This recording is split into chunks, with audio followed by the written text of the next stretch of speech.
افغانستان سے ایرانی supreme leader کا قریبی دہشت گرد گرفتار۔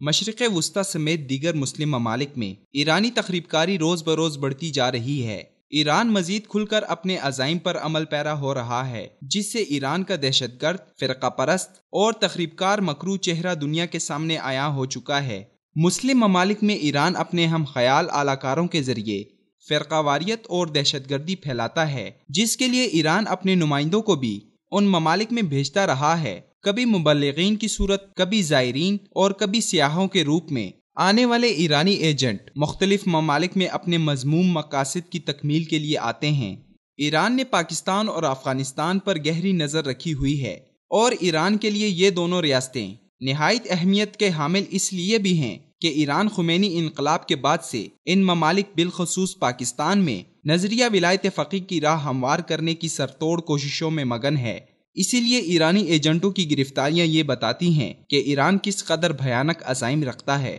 حال ہی میں افغانستان کے ذرائع ابلاغ بالخصوص جمہور نیوز ایجنسی نے اپنی رپورٹ میں ذرائع کے حوالے سے بتایا ہے کہ افغان پولیس نے صوبہ ہرات سے ایک ایرانی ایجنٹ قربان غلام پور کو حراست میں لیا ہے۔ زیر حراست ایرانی پر الزام ہے کہ وہ خود بھی شام کی جنگ میں بشار الاسد کی وفاداری میں لڑتا رہا ہے، اور اب وہ افغانستان میں شام کی جنگ کے لیے جنگجو بھرتی کرنے کے مشن میں مصروف تھا۔ ذرائع کا کہنا ہے کہ غلام پور ایرانی سپریم لیڈر آیت اللہ علی خامنئی اور عراق کے آیت اللہ علی سستانی سمیت 3 اہم شیعہ لیڈروں کے ماہانہ تقسیم کنندہ کے طور پر کام کر رہا تھا۔ قربان غلام پور کی گرفتاری پر رد عمل دیتے ہوئے ایران نے افغانستان سے مطالبہ کیا ہے کہ اسے فوری طور پر رہا کر کے ایران کے حوالے کیا جائے۔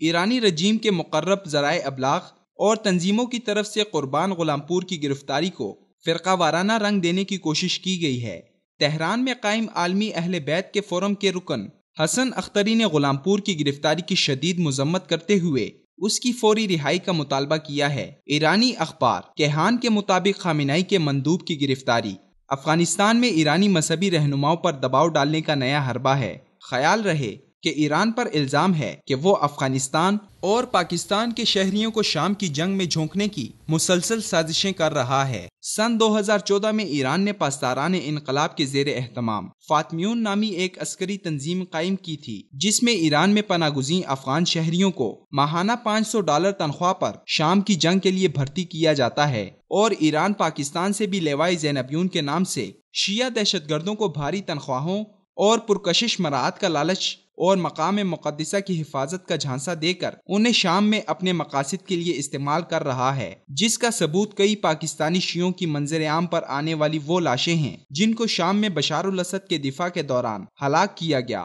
اور ان کے جنازے ایران میں پڑے گئے۔ پاکستان میں شیعوں کو بھرتی کرنے اور انہیں ٹریننگ دینے والے کئی ایرانی ایجنٹ گرفتار تو کیے گئے، لیکن کیا ان سب کی سرپرستی کرنے، انہیں تحفظ فراہم کرنے اور ایران سے پیسے لے کر شیعہ نوجوانوں کو فرقہ وارانہ جنگ میں دھکیلنے والوں پر کوئی کارروائی کب کی جائے گی؟ ان کے سرپرست تو دندناتے، جلسے کرتے، بھوک ہڑتال کے نام پر حکومت کو بلیک میل کرنے میں مگن ہیں۔ ریاست کو چاہیے کہ ایسے تمام غیر ملکی ایجنڈوں کو لے کر کام کرنے والوں کے خلاف کڑی قانونی کارروائی کی جائے۔